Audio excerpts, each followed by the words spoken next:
All right, here's the deal. And I know some of you are already asking, hey, it's Ash Wednesday, Josh. First off, why are you still here? Second off, why are you not wearing a hat? First off, give me 1 sec. There we go. Is that better? Okay, now that I'm in uniform, let's talk. For those of you that don't know, freedom season is a fact upon us. Lent, as it's commonly referred to. And for the past 3, maybe 4 years, I've just given up social media. That's just always been my shtick. And for those of you that saw me put the word out the other day that I was gonna be logging out on my Facebook and on my Instagram, I didn't lie, okay? I just changed my mind.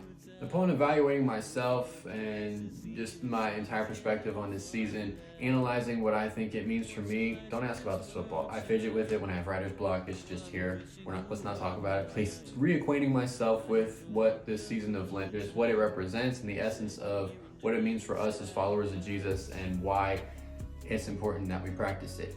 It's brought me to a place of a new understanding where I myself am actually okay with not logging out of all my social medias this year. That is, at least as of right now. Because Lent is symbolic in many different ways, one of which being the story of Jesus in Matthew chapter 4, when he was out in the wilderness being tempted by the devil. He had no food or drink in 40 days. That's a long time. So in a similar sense, in the practical translation of what that means would be to sacrifice something for the next 46 days technically, but 40 not counting Sundays.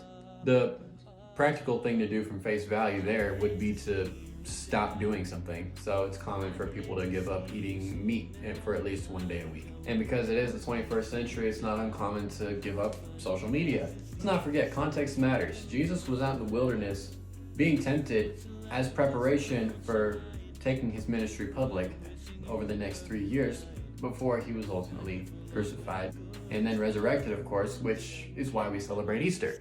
In this 40-day period, again, 46 technically, but 40 days leading into Easter Sunday is intended for us to be prepared to not only celebrate that day, but to share that with the rest of the world and to live out the truth of that gospel. And so with that, Lent is not necessarily about the things that we don't do. And really, that's our relationship with Jesus in general, really. It's not just about the things that we don't do.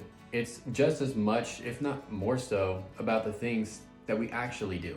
Because you can resist evil in every practical sense of the word, but are you a good neighbor? Are you a loving, kind person? Are you a living representation of what it means to carry the fruits of the Spirit? Are you a devoted husband, a devoted father, a good friend? Do you even know what any of that even means? That's what matters ultimately. And there's nothing wrong in the sense of actually giving something up that seems like it's a dangerous outlet for you to have. If it's a real stumbling block for you to sin, then by all means, log out. Don't eat that food. Don't do whatever, like, you know what I mean? But if you're gonna do that, I ask that you just don't do it generically. This is not your traditional 40-day challenge, like some sort of workout plan that you practice all the way through, and then as soon as you get the results that you want, you just don't stay consistent with it. The premise behind these practices is to experience true life change and true character development. And if I'm wrong in my self-evaluation of my relationship with social media, then hey, don't be surprised if I spontaneously just disappear. But as of right now, I don't really have any intention of logging out, but I do intend to spend more time in prayer and in my studies, because I have my 1 day a week, which is actually supposed to be today on Wednesday. I devote 2 hours a week to reading and prayer. That's 2 hours a week. That's not a lot. And that's not to say I never take it outside of that. It's just, the thing is, more than a weekly withdrawal, I feel like I need a daily divide. And the place that I want to set it at would be first thing in the morning. Because full disclosure, I'm not the most disciplined in terms of putting myself to sleep at night and waking myself up in the morning. And I feel like that will change if I actually have something to wake up to. And again, my studies have typically been either midday or late at night before I go to sleep. But what if I moved it to the morning? Maybe then I would have something to get me through the rest of the day. And that's more so where my head is at with that. And that's why I've chosen to do this instead.